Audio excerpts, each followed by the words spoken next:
Was this man, in your estimation, a domestic terrorist or an assassin? What I have said about this as being a tragedy, I will continue to say, and I'm not going to make a characterization on something someone else said. Not my words, yours. So you are prejudicing this investigation. You are weighing in on what you think happened. And I just think in front of the employees who have been through a lot this year, that you should at least be able to say to his family that he's not a domestic terrorist or an assassin, right? People have eyes. They see the video there. Now, I want to turn to the topic my colleagues have been talking about, which is Alex Pretti, your employee, the ICU nurse who was killed over the weekend by Border Patrol. You said in your opening statement that you weren't able to engage on this topic, but you did engage on this topic. It took you 30 hours to put something out on Twitter about his death. First, you put out something with penguins in Greenland, but then you put out a statement that said, quote, "Such tragedies are unfortunately happening in Minnesota because state and local officials' refusal to cooperate with the federal government to enforce the law and deport dangerous illegal criminals." Was Alex Pretti's death the result of the mayor of Minneapolis or the governor of Minnesota? Alex Pretti's death was a tragedy, as I've stated, and I will continue to stand by that statement. Okay, but you put it out under official VA Twitter, right? This wasn't like your personal opinion. You weighed in and said why he died. And let me just ask, right? He was your employee. You know that people who work for the VA can't just walk in. They're vetted. They're properly vetted. We had other cabinet officials call him a domestic terrorist and an assassin. Based on your access to the information you have in the VA and in front of 460,000 VA employees, was this man, in your estimation, a domestic terrorist or an assassin? What I have said about this as being a tragedy, I will continue to say, and I'm not going to make a characterization on something someone else said. It's not. You said that it was the result of local officials blocking their access. You said it. It's not someone else. So if you can't say I made no characterization about Mr. Pretti. You said that his death was the result of, quote, state and local officials' refusal to cooperate with the federal government. Not my words, yours. So you are prejudicing this investigation. You are weighing in on what you think happened. And I just think in front of the employees who have been through a lot this year, that you should at least be able to say to his family that he's not a domestic terrorist or an assassin. Right? People have eyes. They see the video there. And I think we owe him more than that. But to say that you can't engage on it, to say that now that Donald Trump has told the cabinet that now it's okay to have an independent investigation, and all, Secretary Noem and Stephen Miller have to walk back what they've said about this poor man in front of his family. Now I think you can admit that you joined them in prejudicing the investigation of your own employee. And now, can I ask, I understand there was some sort of memorial event yesterday that was held at the VA in Minnesota. Can you say clearly that neither you nor your senior officials tried to stop that memorial from happening? We did not. Okay, because there's an email circulating online right now that says that they were told not to have the memorial and the people went ahead anyways. So I hope that when this email comes out, there's not any of you sitting at this table who had anything to do with the fact that they wouldn't be able to celebrate the life of a man who was killed. Can you speak to that? I can. I've seen the email. That email did not originate from my office or anybody sitting at this table's office. That came from a leadership official in Minneapolis.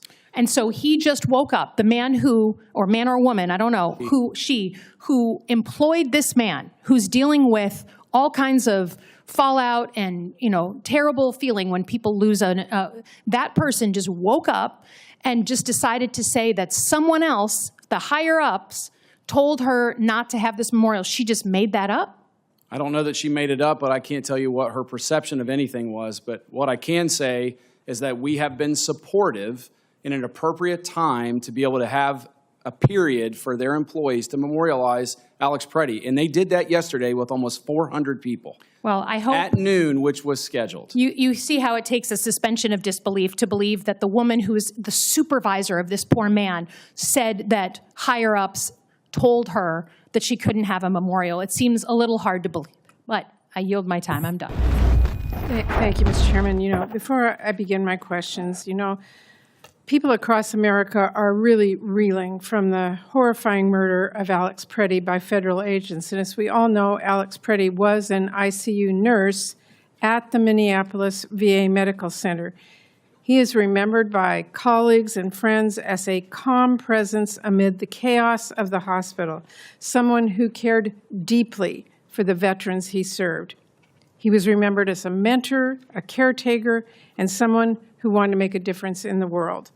The father of one veteran Mr. Pretti cared for until the end described him as the sweetest person you can imagine. Alex Pretti spent his last minutes trying to help a woman. She was a bystander who was being assaulted by federal agents.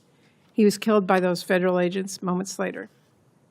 Immediately after he was killed, the Trump administration began spreading sickening lies about him. They lied about who he was, what he was holding, what he was doing in the moments before his death. Trump and the miserable folks at the DHS showed right away they didn't care about getting the facts, any facts. They told Americans not to believe what we all saw and heard with our own eyes and ears. We all saw an American shot and killed by federal agents in broad daylight. Mr. Secretary, your initial response to a VA nurse being killed by federal agents was to blame it on Minnesota officials. You didn't say a word about who Alex Pretti was or the incredible work that he did for veterans. You mentioned him today, but still didn't refer to that. That is certainly a choice. Words cannot describe how outraged I am and how outraged we all should be at the killing of Alex Pretti, who simply did not have to die, and at this administration's rush to spread lies about American citizens whose only crime was peacefully exercising their First Amendment rights. Joining ICE or Border Patrol doesn't give you a license to murder. So I want to reiterate to all of you that there must be an independent investigation and real accountability here.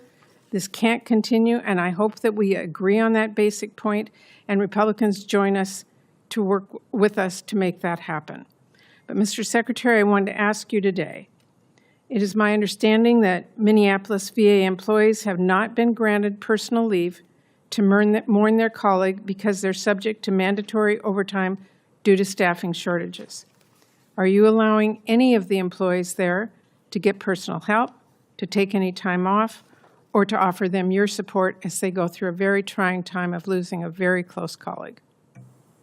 Thank you, Senator. Yes, we are providing all that we can through the Minneapolis VA to those workers, and I will have Greg Goins, who's been in contact with them, discuss that. Not only did we have conversations the day that this actually occurred, it also has happened every day since it's occurred. All the resources that we offer our federal employees when times like this occur, these tragedies occur, they're offered employee assistance programs, they're offered whole health employee assistance programs, they're also offered things through community partners if necessary. If anybody comes forward to want to take leave because of a coworker, a close coworker, we always have empathy in allowing them to do so. In fact, the very first contact that was made in that medical center was with ICU coworkers.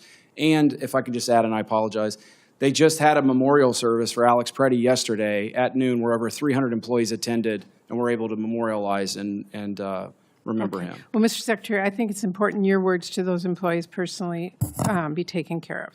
So let me move on. I want to move to a really important discussion as well, because in late December, not long ago, the Trump administration quietly implemented a near-total abortion ban at the VA. VA's final rule prevents the more than 460,000 women veterans of reproductive age, over half of whom live in states with abortion bans, from receiving abortion care at the VA now.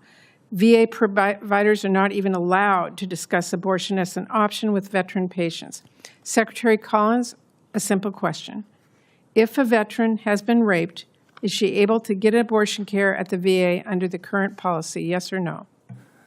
Senator Murray, you know that the VA was, up until 22, was not doing any abortions at all.